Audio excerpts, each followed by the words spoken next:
আসসালামু আলাইকুম। Welcome back to Anjuman ইনফোজন। আজকে আপনাদের জন্য খুবই গুরুত্বপূর্ণ একটা ভিডিও নিয়ে আসলাম। সেটা হচ্ছে হাত পাওয়ার প্রকল্পে যারা শেষ ধাপে যাদের পরীক্ষা রয়েছে বা সামনে পরীক্ষা রয়েছে অথবা সামনে পরীক্ষা দিবেন, অনেকে এপ্লাই করে রেখেছেন, কখন পরীক্ষা হবে জানে না, হয়তোবা পরীক্ষার ডেটের অপেক্ষায় রয়েছেন। আপনাদেরকে আজকে আমি জানাবো আপনারা কি পড়বেন, পরীক্ষার প্রস্তুতির জন্য কি ধরনের পড়াশোনা করবেন এবং কি বিষয়গুলো আসতে পারে, যেহেতু আমরা আগে পরীক্ষা দিয়েছি এবং আমরা কিন্তু আসলে ওই ধারণা অনুযায়ী আপনাদেরকে একটু ধারণা দেওয়ার চেষ্টা করব যে এখানে পরীক্ষা আসলে কিভাবে আসে, কি বিষয়গুলো আসে। তো এখানে আরেকটা কথা হচ্ছে যে আপনি এই ৬ টা কোর্সের মধ্যে যেই কোর্সে আবেদন করেন না কেন, call centre agent, women e-commerce, এখানে women IT service, graphics design, এছাড়া রয়েছে ওয়েব ডেভেলপমেন্ট এবং ডিজিটাল মার্কেটিং এর এই কোর্সগুলো যেটাতেই করেন না কেন, আপনাদের পরীক্ষা কিন্তু একই রকম আসবে।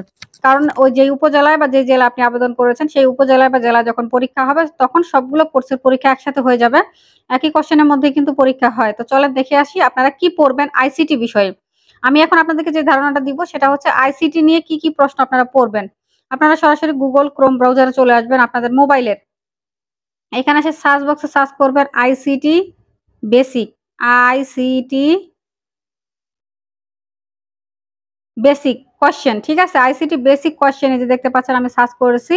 এই লেখাটা লিখে আপনারা সার্চ করবেন, ঠিক আছে? সার্চ করলে আপনাদের সামনে কি রেজাল্ট আসে দেখেন। গো। এই যে আইসিটি বেসিক প্রশ্নে সার্চ করলে আমাদের সামনে বেশ কিছু প্রশ্ন চলে আসবে, ওয়েবসাইট আসবে। এই যে দেখেন ICT general knowledge question and answer quiz. আপনারা এখানে ক্লিক করে এই প্রশ্নগুলো দেখে নিবেন, ঠিক আছে? আমি একটু স্ক্রল করে আপনাদেরকে দেখাই যে এখানে আসলে রেজাল্ট গুলো কি আসলো।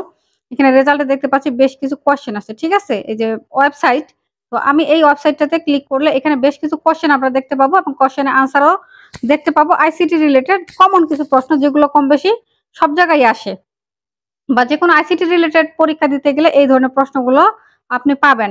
এই দেখেন, এই যে একটা দেখতে পাচ্ছেন, আমি একটু মার্ক করেই আপনাদেরকে দেখাই। নাম্বার 1 এ রয়েছে what should a strong password contain. এখানে নাম্বার, ক্যাপিটাল লেটার, তারপরে ক্যাপিটাল লেটারস এন্ড নাম্বারস, এই বিভিন্ন ধরনের আনসার রয়েছে। এটা আপনারা পড়বেন। ঠিক আছে? এই ধরনের কোয়েশ্চেন গুলো পরীক্ষায় আসে। তারপরে কারেক্ট আনসার কি হবে সেখানে দেওয়া রয়েছে। ঠিক আছে? এক্সপ্লেইন দেওয়া রয়েছে। তারপরে এখানে দেখেন what is the minimum number of character that a strong password, question গুলো আপনারা পড়বেন। আর এগুলো যেহেতু ইংরেজিগুলো আপনারা একটু পড়ে নিন, কারণ আমাদের ইংরেজি ভার্সনেও পরীক্ষায় কোয়েশ্চেন আসে বা প্রশ্ন আসে। এরপরে আমরা একটা বাংলা দেখি। আইসিটি সম্পর্কিত ৪০০টি প্রশ্ন এবং উত্তর দেখতে পাচ্ছেন। এখানে লিঙ্কডইন এর একটা লিঙ্ক রয়েছে। আমি লিঙ্কডইন এর এই প্রশ্নগুলোই আপনাকে দেখাই। আর আপনাদের লিঙ্কডইন না থাকলে লিঙ্কডইন যারা মার্কেটিং এ আগ্রহী তারা কিন্তু লিঙ্কডইন খুলে নিতে পারেন। এই যে দেখেন, এই ধরনের প্রশ্ন দেখুন প্রথম আসছে দেখেন, কম্পিউটারের শব্দের অর্থ কি? Very important. তারপর আধুনিক কম্পিউটার জনক চার্লস বেবেজ, ঠিক আছে? কম্পিউটার স্মৃতি কত প্রকার? এলসিডির পূর্ণমান, পিসি, সিপিইউ 1 কেবি, এটা ভেরি ইম্পর্টেন্ট। এই যে 1 কেবি সমান কত byte? 1 KB equal to 1024 byte. এটা অনেক আসে। তারপর দেখেন কম্পিউটারের জনক চার্লস বেবেজ আমরা জানি। কিন্তু কম্পিউটারের আবিষ্কারক হচ্ছে হার্ডওয়ার্ড এইকেন। এটা কিন্তু আমাদের প্রশ্নে আসে। স্থায়ী স্মৃতিকে কি বলে? রোম। এটা পড়তে হবে। কম্পিউটারে কোনটি নেই? বুদ্ধি বিবেচনা নেই। এই যে দেখেন এখানে এই যে ভিডিও প্ল্যাটফর্ম শেয়ারিং, এই যে ভিডিও শেয়ারিং সাইট ইউটিউব এর প্রতিষ্ঠাতা কে? আসে কিন্তু এটা। ঠিক আছে? এই যে অনেক গুরুত্বপূর্ণ প্রশ্ন উনি এখানে দিছে, প্রায় 40 টার মতো। ঠিক আছে?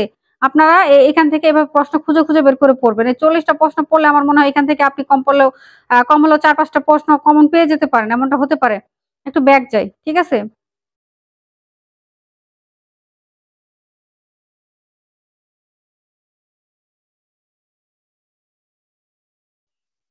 এই যে দেখেন এবার বাংলা আসছে সবগুলারই। এই যে এখানে এই যে দেখেন একটা ওয়েবসাইট রয়েছে, এখানে আইসিটি ও তথ্য যোগাযোগ প্রযুক্তি বিষয়ক প্রশ্ন ও উত্তর। আমরা এই ওয়েবসাইটে ক্লিক করি। ওয়েবসাইটে ক্লিক করলে এখানে সাধারণ জ্ঞান দেখতে পাচ্ছেন। সব তথ্য ও যোগাযোগ প্রযুক্তি সম্পর্কে সাধারণ জ্ঞান রয়েছে। এই যে দেখেন, তথ্য প্রযুক্তি কি? যোগাযোগ প্রযুক্তি কি? তথ্য ও যোগাযোগ প্রযুক্তি কি? তারপরে ইন্টারনেট কি? বিশ্বের প্রথম একমাত্র কম্পিউটার জাদুঘর কোথায় অবস্থিত? আউটসোর্সিং কি? এই প্রশ্নটা কিন্তু গুরুত্বপূর্ণ। তারপরে কর্মসংস্থান, কৃত্রিম বুদ্ধিমত্তা কি? কৃত্রিম বুদ্ধিমত্তা মানে হচ্ছে যে এআই, রোবট কি? এইগুলা প্রশ্ন আসতে পারে। এই যে জিপিএস এর পূর্ণরূপ, বিশেষ করে পূর্ণরূপ। এটার পূর্ণরূপ কি? ওটার পূর্ণরূপ কি? এগুলো আপনারা কম হলে ৩, ৪, ৫ টা পাবেন। ওয়েব পেজ কি? নিউজ শব্দটির অর্থ কি? ব্লগার কাকে বলে? এগুলো আইসিটি রিলেটেড প্রশ্ন সবই। ঠিক আছে? যে অটোমেশন কখন চালু হয়? এরকম প্রশ্নও আসে। সালের প্রশ্ন ২-১ টা পাইতে পারেন। তারপর অফিস অটোমেশন কি? ফেসবুক এর কাজ কি? বিভিন্ন ধরনের যে টেলিমেডিসিন কি? স্মার্ট হোম কি? ভার্চুয়াল রিয়েলিটি কি? এই যে অনেক গুরুত্বপূর্ণ কিন্তু উনি প্রশ্নগুলো দিয়েছে। তো আমি এখান থেকে একটু ব্যাক যাই। আচ্ছা, মোটামুটি আইসিটি আপনারা এখান থেকে গুগলে সার্চ করে পড়বেন। এগুলো পড়লে এখান থেকে আপনারা ভালো কমন পাওয়ার সম্ভাবনা রয়েছে আমি মনে করি। এরপরে আপনাদের থাকবে বাংলা, তারপরে থাকবে ইংরেজি সাধারণ জ্ঞান, বাংলা ইংরেজি সাধারণ জ্ঞান, গণিত, এবং আপনার এখানে বাংলার মধ্যে থাকতে পারে বাগধারা। তারপর সাধারণ জ্ঞানের মধ্যে বাংলাদেশ রিলেটেড প্রশ্ন থাকবে। ইংরেজিতে আমাদের এই সময় একটা বাগধারা আসছিল, কারেকশন আসছিল, তারপরে এক সন্ধি বিচ্ছেদ ছিল বাংলার মধ্যে। তারপরে বাংলায় আরেকটা বিষয় ছিল, সেটা হচ্ছে যে বাগধারা। বাগধারা কমন যে বাগধারাগুলো আছে সেখান থেকে দুই একটা আপনারা পেতে পারেন। মোটামুটি আইসিটি বিষয় বেশি প্রশ্ন থাকবে, আর অন্যান্য প্রশ্নগুলো মিক্স থাকবে। সাধারণ জ্ঞান, বাংলা, ইংরেজি, অঙ্ক সবগুলো মিক্স থাকবে, তবে আইসিটি প্রশ্ন বেশি থাকে। তো আপনারা কিন্তু ওইভাবে প্রস্তুতি নেবেন, যেহেতু এটার আলাদা করে কোনো বই বা গাইডলাইন্স তেমন নাই যে আমরা এটা পড়লেই আসবে। এজন্য আমাদের সাধারণ জ্ঞান সম্পর্কে টুকটাক ধারণা থাকতে হবে। আইসিটি নিয়ে কি পড়বেন, তবে আইসিটি এভাবে যদি আপনারা গুগলে সার্চ করে আইসিটি প্রশ্নগুলো পড়েন কমন গুলা, তাহলে আশা করছি আপনারা মোটামুটি পাস করে যাবেন এবং ভালো রেজাল্ট একটা করার সম্ভাবনা রয়েছে। তো এই ছিল আজকের ভিডিও। আশা করছি ভিডিওটি আপনাদের কাজে লাগবে। যদি কাজে লেগে থাকে অবশ্যই আঞ্জুমান ইনফোজন ইউটিউব চ্যানেলটাকে সাবস্ক্রাইব করে আমাদেরকে সাপোর্ট করবেন। আর আপনাদের সবার জন্য অনেক অনেক বেশি শুভকামনা, যারা পরীক্ষা দিবেন। আশা করছি আপনারা টিকে যাবেন এবং আপনারা আপনাদের যেই উদ্দেশ্য নিয়ে এই পরীক্ষাটা দিচ্ছেন, আশা করছি আপনারা ফ্রিল্যান্সিং এ ক্যারিয়ার এখানে গড়তে পারবেন। তো সকলে ভালো থাকবেন, দেখা হচ্ছে পরবর্তী ভিডিওতে। আল্লাহ হাফেজ।